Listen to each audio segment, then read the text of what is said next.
Wimbledon टाउनभित्र थाइल्यान्डको बुद्धपदिया नामको temple रहेको छ। लिफलेटमा लेखिए अनुसार युरोपकै पहिलो सन् 1966 मा बनेका हुन्। यो टेम्पल हालको ठाउँमा कम्तीमा यसो हेर्दा 4-5 रोपनीमा बनेका छन् के लाग्दछ। यस विम्बल्डन भिलेजमा 1976 मा स्थानान्तरण भई त्यसबेलाको सबैभन्दा बढी शासन गर्ने थाई नरेशबाट सञ्चालनमा ल्याएका हुन् भन्छन्। हाल यो टेम्पल मर्मत सम्भार भइरहेको हुँदा थेरवाड यो मन्दिरको बाहिरी स्वरूप खुलस्तै हेर्ने मौका मिलेको छैन। प्रत्येक वर्षको एक दिन मनाउने SONGRAN सोनग्रान फेस्टिभलमा प्रवेश गर्न प्रत्येकले पाउन्ड 3 प्रवेश शुल्क तिर्नुपर्ने गरेको छ। यसरी यो पहिलो पटक प्रवेश शुल्क अनिवार्य गर्नुका कारण मन्दिर निर्माणमा सहयोग पुगोस् लक्ष्य रहेको भान पर्दछ। कारण लिफलेटमा सहयोगको आह्वान गरेका छन्। यस महोत्सव मेलामा नेपाली स्थल पनि दिउँसोको तारा झैँ देख्ने अवसर मिलेको छ। केही बातचित गर्ने अवसर पनि मिलेको हुँदा ढुङ्गो खोज्दा देउता मिले झैँ नसोचेको आनन्द मिलेको छ। यस मन्दिर जाँदै गर्दा मेरो छोरा शम्भुलाल मान्डरसँग यो ठाउँ बस्ती र मन्दिरको विषयमा कुराकानी गर्दै गएको संवाद पनि जोडेको छु। यहाँहरूले थप केही जानकारी प्राप्त गर्नुहुनेछ आशा लिएको छु। क्षमताले भ्याए जतिको मेरो प्रयास भिडियोको लागि खर्चेको छु। कमजोरी अवश्य छन् होलान्, सच्चाइ दिनेछ आशाका साथ ओझेल पर्दछु। शुभय थ्याङ्क्स, धन्यवाद। भवतु सर्वमङ्गलम। यो के एरिया यो एरिया यो विम्बल्डनको भिलेज। अनि यहाँ चाहिँ नि पहिला कस्तो मान्छे बस्छ भनेको कस्तो मान्छे यो स्पेसली यो एरिया अहिले हामी हिँडेको एरिया चाहिँ यो यहाँको ल्यान्डहरू पहिला सबै यो स्पेन्सर फ्यामिलीले ओन गर्थे। स्पेन्सर फ्यामिली भनेको त्यो अहिले पनि पहिला पनि एकदमै यो ठुलो ल्यान्डलस धनीहरू भनौँ न, एरिस्टोक्राट फ्यामिलीहरू। अनि उनीहरूले ओन गरेको सबै पहिला। अनि अहिले बिस्तारै अब अरूलाई प्राइभेट ओनर्सहरूलाई बेच्दै गयो होइन। तर पहिला यो सबै एरिया उनीहरूको थियो।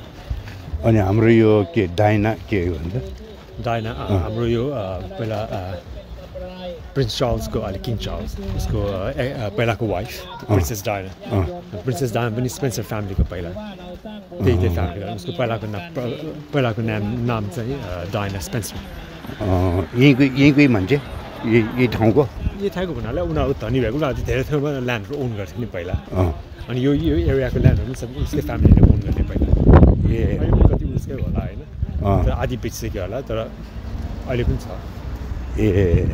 उनीहरू चाहिँ यहाँ चाहिँ नि ल्यान्ड किनेर बेच्ने त्यस्तो गर्ने त्यस्तो जमानदेखि उनीहरूको यो होइन यो एरिया उसको उनीहरूको भनौँ त्यो फ्यामिलीले ओन गर्ने।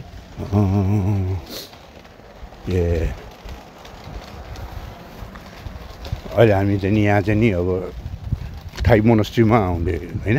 Thai monastery. अनि यो लन्डनमा चाहिँ नि अलि सबभन्दा ठुलो Thai vihara Thai temple monastery पनि, किन मङ्क्स पनि भएको अरे मोनेस्ट्री भयो। अनि 5-6 जना मङ्क्सहरूलाई त्यहाँ रेसिडेन्स त्यहाँको मङ्क्सहरू।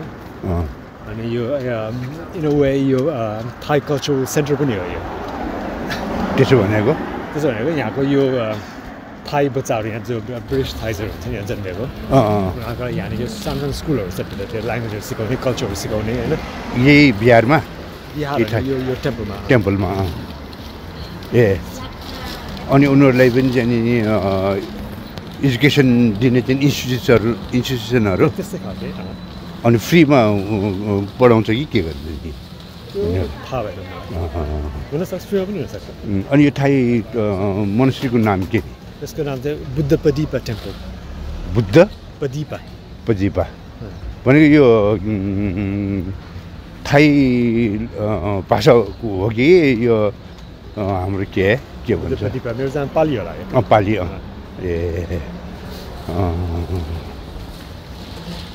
अनि मेन मङ्क्स को छ नि यहाँ नाम त्यो चेन्ज भइरहन्छ कि सबै गुरु पनि पहिला एउटा थियो त्यो त्यो मऱ्यो ढुङ्गाको अनि अहिले नयाँ चाहिँ मलाई थाहा भयो अहिले चाहिँ नि यहाँ चाहिँ आजको दिन चाहिँ नि आज के डे के हो आज यो सोनक्रान फेस्टिभल थाई फेस्टिभल उनीहरूको यो स्प्रिङ वाटर फेस्टिभल होला हाम्रो होली जस्तै स्प्रिङ समर आउन लाग्यो अरे आज हाम्रो चाहिँ डे के हो डेट आज कुन डेट हो आज 13 होला 13 अप्रिल ए ल सिद्धार्थको जन्म परिनिर्वाण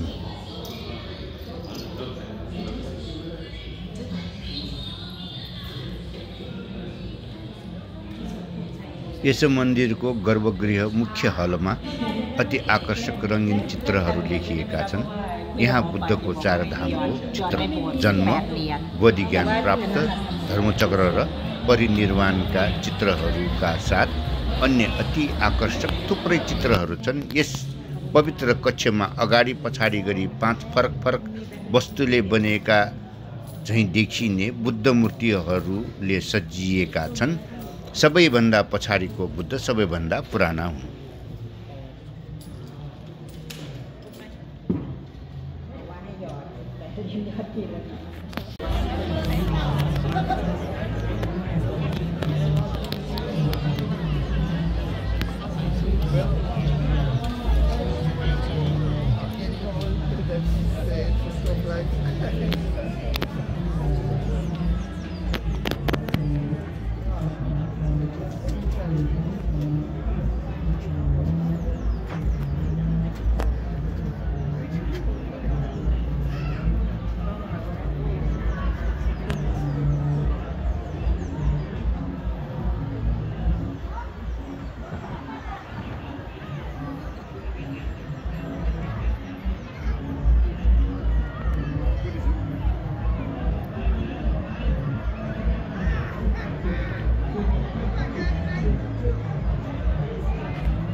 लालीगुराँस यो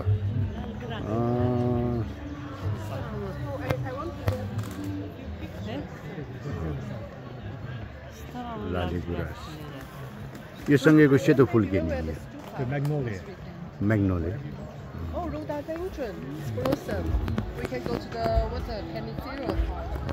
यहाँ आज यो फेस्टिभलमा कति जति मान्छेले पार्टिसिपेट गर्छ होला अराउन्ड 10,000 अनि यो कसरी थाहा भयो नि यो 10,000 त्यति हुन्छ भनेर तिमीले पहिला यहाँ काम गरिसके ए तिमीले नि भलिन्टियर गरेको त्यस बेलामा पनि चाहिँ नि त्यो आधारमा चाहिँ नि तिमीले 10,000 जति हुन्छ भन्ने अनुमान आज 3 पाउनु होइन प्रत्येक फर्स्ट टाइम गरेको क्यारे होइन यो अनि यो पोखरी सोखरीहरू पहिलेदेखि थियो यो यहाँको यो नयाँ चेन्ज के छ नि त अहिले यहाँ चाहिँ यही छ नयाँ चेन्ज भनेको यो पहिला पोखरी अलि फोहोर पुरानो थियो यसलाई सबै खनेर नयाँ बनाएर सफा गरेर कति एरिया जति छ नि यो उनीहरूको यो त्यो चाहिँ थाहा भएन मलाई अनि यहाँ चाहिँ नि मतलब चाहिँ नि यो फेस्टिभलमा चाहिँ नि हामीले चाहिँ नि यो रक्सी बियरहरू यस्तो खान पनि पाउँछ यहाँ एल्कोहल पाउँदैन ए यहाँ मङ्क बस्ने ए धेरै त छैन नि यहाँ मङ्सहरू बस्ने 4-5 जना त्यति मात्रै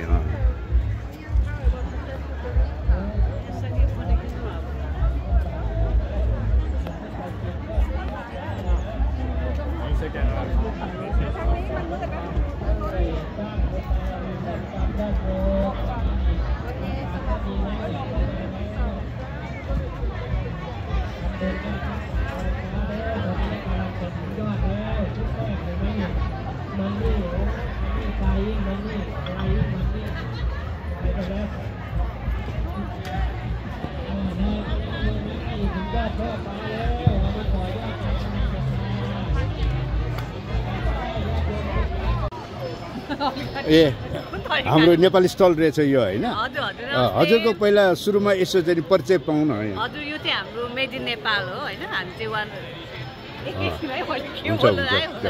हजुर मेड इन नेपाल आज चाहिँ हामी यहाँ युके को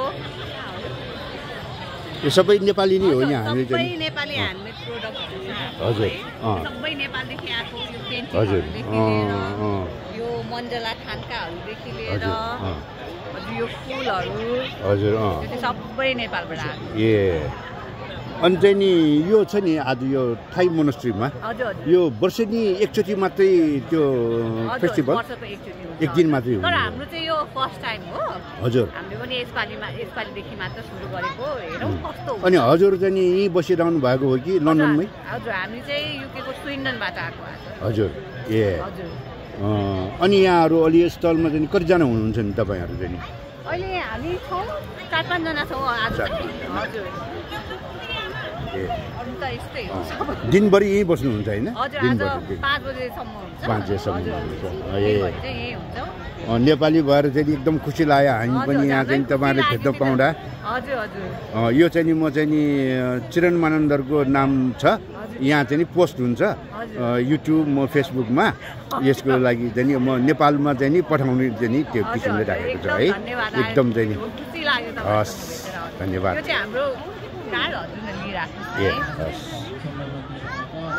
हस् तपाईँको परिचय भनिदिनु भयो है हजुर मेरो नाम चाहिँ शर्मिला हजुर मेड इन नेपालको ओनर हजुर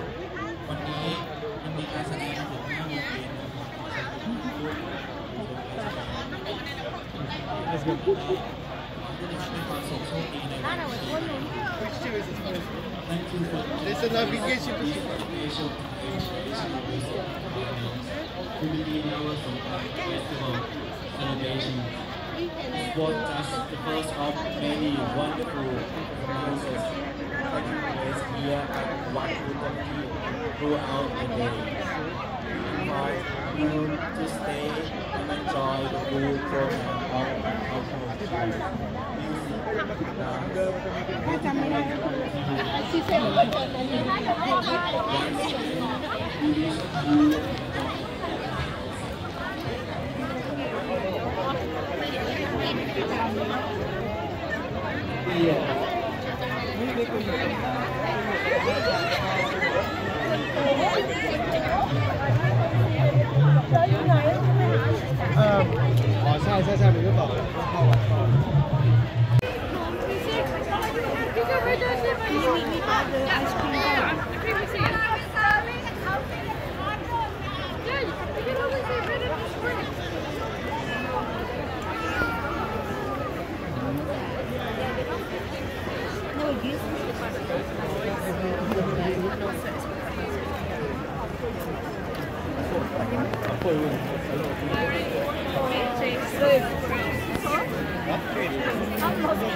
It's normally 7C.